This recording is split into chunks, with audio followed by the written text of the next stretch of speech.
আসসালামু আলাইকুম। বিগত সরকার বাংলাদেশের একটি জায়ান্ট ব্যবসায়ীকে একটি সুযোগ করে দিয়েছিল। সেটা হচ্ছে সিলিন্ডার গ্যাসের ব্যবসা করার জন্য। বাড়িতে বাড়িতে আমরা যে সিলিন্ডারের গ্যাস ব্যবহার করি চুলার জন্য রান্নাঘরে, এটা কিন্তু বিগত সরকারই একটি বাংলাদেশের বড় কোম্পানিকে দিয়েছিল। আর জনগণকে ঠকিয়েছে তাদের বাসায় গ্যাস সংযোগ, নতুন সংযোগ না দিয়ে।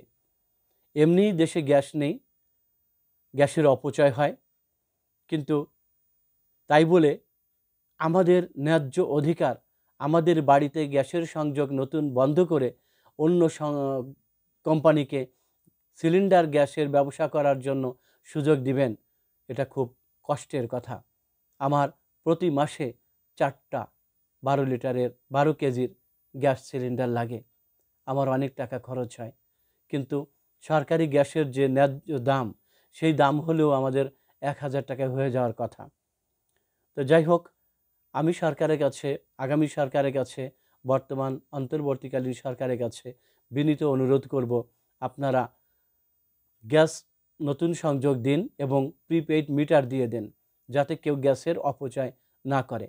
আর বিভিন্ন কোয়ার্টারে যে গ্যাস সংযোগগুলো আছে সেগুলো আপনারা প্রিপেইড মিটার দিয়ে দেন, নইলে সেখানে গ্যাসের যে অপচয় হচ্ছে, 24 ঘন্টার মধ্যে 4 ঘন্টা গ্যাসের প্রয়োজন হয়, আর 20 ঘন্টা অপচয় করে চুলা বিনা কারণে জ্বালিয়ে রেখে।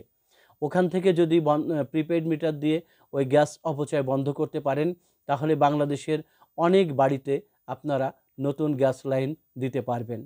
অনুরোধ রইল, আমার বিনীত অনুরোধ রইল অন্তর্বর্তীকালীন সরকার এবং আগামী সরকারের প্রতি। ধন্যবাদ সবাই।